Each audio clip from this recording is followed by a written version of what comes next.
নমস্কার বন্ধুরা, ভক্তিমূলক কথা চ্যানেলে জানাই আপনাদের সকলকে স্বাগত। বন্ধুরা, আশা করছি ঈশ্বরের আশীর্বাদে আপনারা প্রত্যেকেই ভালো আছেন এবং সুস্থই আছেন। বন্ধুরা, যদি আপনাদের বাড়ির সামনে নিজে থেকেই এই গাছগুলো গজিয়ে ওঠে তো ভাববেন বন্ধুরা আপনাদের বাড়িতে এবার মা লক্ষ্মীর আগমন হতে চলেছে। এই গাছগুলি আমাদের বাড়িতে ভালো সময় আসার সংকেত দেয়। যে বাড়িতে নিজের থেকেই এই গাছগুলি জন্মায় এর মানে সেই বাড়িতে এবার দারিদ্রতার নাশ হবে। এই গাছগুলিকে আমাদের শাস্ত্রে খুবই শুভ বলে মনে করা হয়।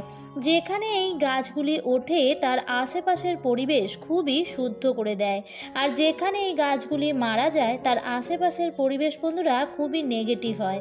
তাই এর জন্যই এই গাছগুলি আমাদের বাড়িতে থাকা অত্যন্ত শুভ বলে মানা হয়। যদি গাছগুলো আপনারা আপনাদের বাড়িতে লাগিয়ে থাকেন এবং গাছগুলো যদি সর্বদাই সুস্থ ও সতেজ থাকে তো এর মানে বন্ধুরা আপনাদের বাড়ির আশেপাশে কোনো পজিটিভ এনার্জির বাস রয়েছে, যা প্রকাশ করে যে আপনাদের এবার ভালো সময় আসতে চলেছে। তাই চলুন বন্ধুরা এবার আপনাদের জানিয়ে দিই যে কোন সেই গাছগুলি। বিস্তারিত আলোচনায় যাওয়ার আগে আমার সকল বন্ধুদের অনুরোধ করব যে আজকের ভিডিওটি সম্পূর্ণরূপে দেখুন এবং দেখার পর যদি ভালো লাগে তাহলে অবশ্যই ভিডিওটিতে লাইক করবেন এবং কমেন্টে লিখবেন জয় মা লক্ষ্মীর জয়, এবং বন্ধুরা ভিডিওটি শেয়ার করে দেবেন আপনাদের নিকট আত্মীয় স্বজন এবং বন্ধু বান্ধবদের সাথে, যাতে প্রত্যেকেই এই ভিডিওটি থেকে উপকৃত হতে পারে। বন্ধুরা, অগ্নিপুরাণ অনুযায়ী ভগবান আমাদের ভালো সময় আসার আগেই গাছপালা পশু পাখি এরকম বিভিন্ন মাধ্যমে আমাদের বিভিন্ন সংকেত দিয়ে থাকেন, কিন্তু আমরা না জানার ফলে বিভিন্ন রকমের ভুল করে ফেলি। তাই বন্ধুরা এই নতুন বছর শুরু হওয়ার মুখে বা নতুন বছরে এই গাছগুলো যদি আপনাদের বাড়িতে নিজের থেকেই উঠতে দেখেন তো বন্ধুরা এটি সংকেত দিচ্ছে যে নতুন বছর আপনাদের জন্য খুবই সুখময় হবে। নাম্বার 1, কলা গাছ। বন্ধুরা, কলা গাছে ভগবান বিষ্ণুর বাস। এই গাছ বাড়িতে লাগালে সমস্ত দুঃখ দারিদ্রতার নাশ হয় এবং আমাদের দুর্ভাগ্যেরও নাশ হয়ে যায়। যদি বন্ধুরা বৃহস্পতিবার দিন এই গাছের গোড়ায় জল দেওয়া হয় তো মানুষের দুর্ভাগ্যের নাশ হয়ে যায়, ভগবান বিষ্ণু অত্যন্তই প্রসন্ন হয়। এর জন্য বন্ধুরা প্রত্যেক পূজা অর্চনায় কলা পাতা বা কলা গাছ এবং কলা ঘটে বা পুজোর কাজে অবশ্যই দেওয়া হয়। বন্ধুরা, যদি এই গাছ আপনা আপনিতেই আপনাদের বাড়িতে উঠে যায় তো বন্ধুরা এটি সাক্ষাৎ ভগবান বিষ্ণুর আশীর্বাদ মানা হয়। বন্ধুরা, যদি কোনো ব্যক্তি বাড়িতে অনেক দিন ধরে অসুস্থ রয়েছেন বা যদি কোনো ব্যক্তি আর্থিক সমস্যায় ভুগছেন তাহলে তার মানে তার সমস্যা এবার খুব তাড়াতাড়ি সমাধান হবে। নাম্বার 2, তুলসী গাছ। বন্ধুরা, ভগবান শ্রীকৃষ্ণ বলেন যে তুলসী গাছ অত্যন্তই পবিত্র হয়। যে জায়গায় তুলসী গাছ থাকে সেই জায়গায় কোনো রকম নেগেটিভ এনার্জিরা বাস করতে পারে না, কারণ তুলসীতে সাক্ষাৎ মা লক্ষ্মী ও নারায়ণ ভগবানের বাস হয়।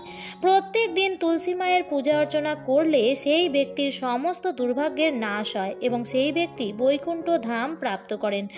তো বন্ধুরা এই গাছ যদি আপনাদের বাড়িতে আপনা আপনি ওঠে তো এটিকে বন্ধুরা খুবই শুভ বলে মনে করা হয়। এটি প্রকাশ করে আপনাদের বাড়িতে মা লক্ষ্মী প্রবেশ করছেন। আপনাদের এবার দারিদ্রতার নাশ হবে। চাকরি অথবা ব্যবসাতে আপনাদের এবার উন্নতি অবশ্যই হবে। নাম্বার 3, অশোক গাছ।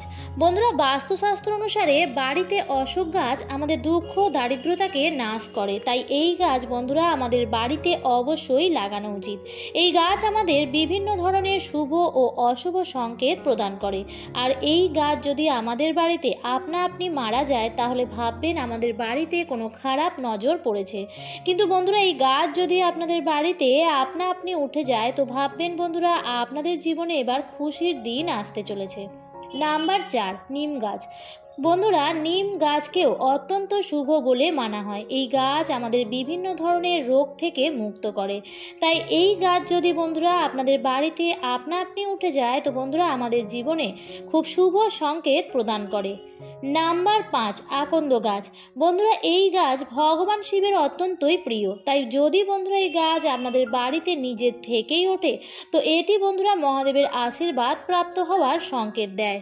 তাই বন্ধুরা, এই 5টি গাছের মধ্যে থেকে একটি গাছও যদি আপনাদের বাড়িতে বা বাড়ির আশেপাশে দেখতে পান, তো জানবেন বন্ধুরা, আপনাদের বাড়িতে ভগবানের আনাগোনা রয়েছে, অর্থাৎ আপনাদের বাড়িতে পজিটিভ এনার্জি বিদ্যমান।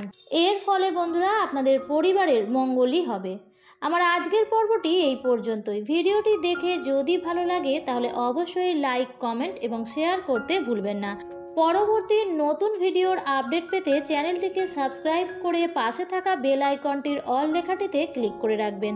আবার দেখা হবে পরবর্তী নতুন ভিডিওতে। ভালো থাকবেন, সুস্থ থাকবেন। ধন্যবাদ।